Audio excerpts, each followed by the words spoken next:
Rawalpindi and GHQ in Islamabad. Do you condemn the attempt on his life, if there was one, by Baluchistan nationalists? No, it was not by the Baluchistan nationalists. Well, that's what the authorities allege, though, isn't it? Because we see that it was all set drama to start military operation in Balochistan. In a Pakistani television channels, I come up and I said that they said that he has been attacked. I said there should be a parliamentary committee to go and assess the situation and get the witnesses whether he has been attacked or whether it was all drama to kill the people of Balochistan. Because if tomorrow everybody can come, it's the responsibility of judiciary, it's the responsibility of the parliament to understand whether he has been attacked or not. Without clearing and confirming everything, on 15th December 2005, he has been attacked. On 18th December 2005, he sent the fighter jets to Balochistan, to the people of Balochistan. So you think this was an excuse? This was an excuse, yeah. All right, let's look at another incident. Earlier this year, a pro-government politician was shot dead in Baluchistan, Nasrullah Kaka.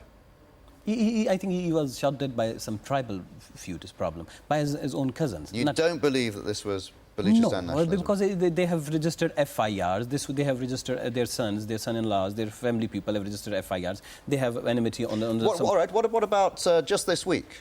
In the past few days, the head of an army-run college north of Quetta was shot. That too is being blamed on Baluchistan nationalism. We really condemn. Every attack on civilians, we really condemn. Because I belong to Balochistan National Party, which believes in peaceful and democratic... So are these people damaging your cause by pursuing the tactics of terror? I think federal government is responsible for this anarchic situation in Balochistan. Can you rein in these people, though, who use the tactics of terror? No.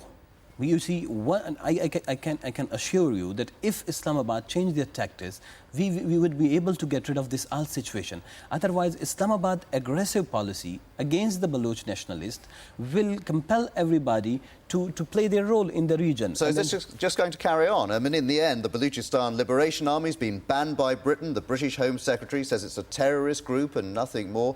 Is this just going to carry on? You can't do anything to control these people?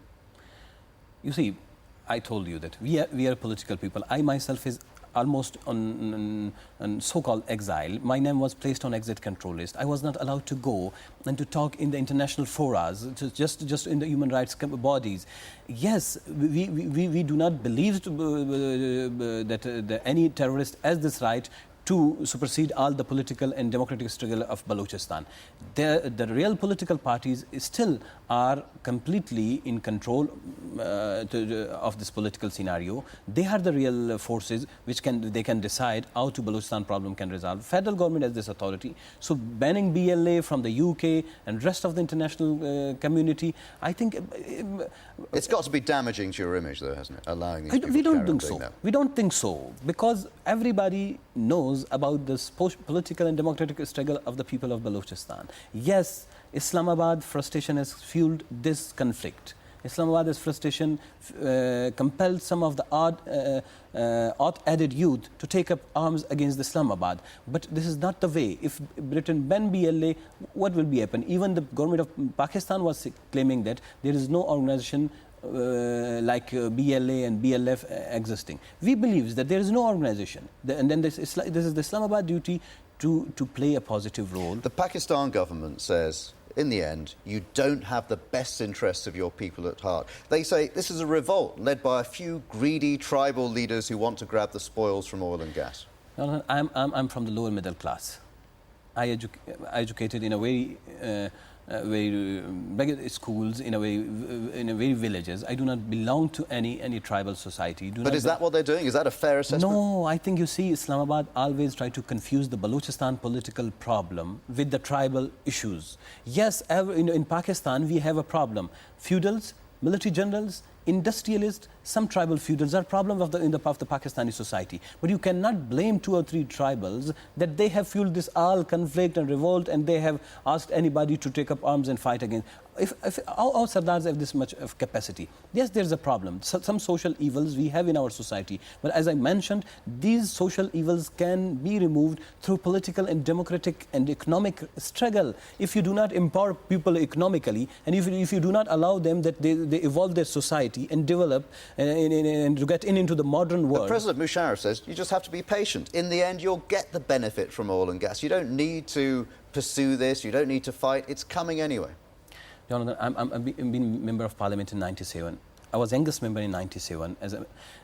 I'm a member of Senate right now. We have raised these all issues. We said how you're going to promise that these issues are going to resolve. Punjab is producing same gas with less eating value. Punjab is getting 222 rupees per million British thermal unit. The well-at price set for the Punjab gas is 222 rupees.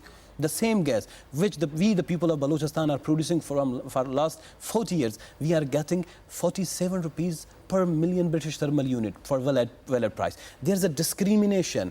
Royalty goes... But the government says, you know, for example, President Musharraf says we're developing the coastal highway, we're developing Gwadar port, we're spending billions of rupees, 30 billion rupees has been earmarked for Balochistan. The money is coming.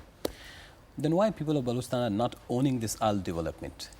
Why they are not going to think about it? I was part of that parliamentary committee in which we have discussed. Then we said that development should be owned by the people of Balochistan. And people of Balochistan are not owning this development because these all 130 billion funded projects are controlled by the federal government. Isn't there a danger there? You'll fight off investment because frighten off investment. In the end, the Chinese are investing there, the Americans are investing there. But the more unstable it becomes, isn't there a risk to that foreign investment? Why these foreign investors are not thinking about the socio-economic problem of my people? They claim they're employing people from Balochistan. We are not asking for employment. We are not servants. We are not slaves. It's not the 16th century. People are coming and exploiting my society and my country. I want modern education. I want, instead of establishing a port and coastal highway, there should be a human resource education and training centres, modern schools, modern hospitals, safe drinking water, Is that your electricity, answer to President gas. Musharraf when he says you're anti-development? He accuses you of being anti-development. There's a different approach of development. I think federally controlled mega developments can produce better results for the people of Balochistan. And we, the people of Balochistan, the politicians believe that the socio-economic development can change the life of the people of the Balochistan and change the mindset, because we have been exploited. And Mr. Musharraf himself in Quetta apologized for the past injustices which has been done to the people of Balochistan. And then what he is doing? So clearly, the development perspective of the federal government is different. We want that first people of Balochistan should be empowered. If you are developing everything, we are going to become Red Indians in Balochistan. Why you are playing this game? But in the short term, whatever your aims, the short term, it's the civilians who are suffering because of the fighting. Yes, of course. Is it worth it? We are suffering. You cannot say that civilians are something else. My brother is abducted. He has been kidnapped. He's not returned home after 16th July. He is a law graduate. He's a modern educator. 450 political activists are missing and abducted in Balochistan. And we have told the federal government it's not the way that you are fighting against the people of Balochistan, against the will of the people of Balochistan. Yes, they are suffering. But why they are suffering? They are suffering because of the unwise decisions of the federal government. All right, and in a few seconds, that's all we've got time for, but can you see a way out of this? A quick course. Solution, very swiftly? There are different experiences worldwide that this type of socio-political economic conflicts have been dealt through political and democratic means. Balochistan is part of Pakistani Federation. Balochistan wants a proper respect. And then the flexible, wisely decisions of the federal government can resolve this all problem. And Balochistan, because it's a future energy grid, most of the future pipeline has to go through Balochistan. They have to realize this thing. It's their duty, because they are the powerful people. We are not the deciding factor. They are the deciding factor. It's their duty. Sanaullah Baloch, thank you very much for joining us on Hard Talk. Thank you.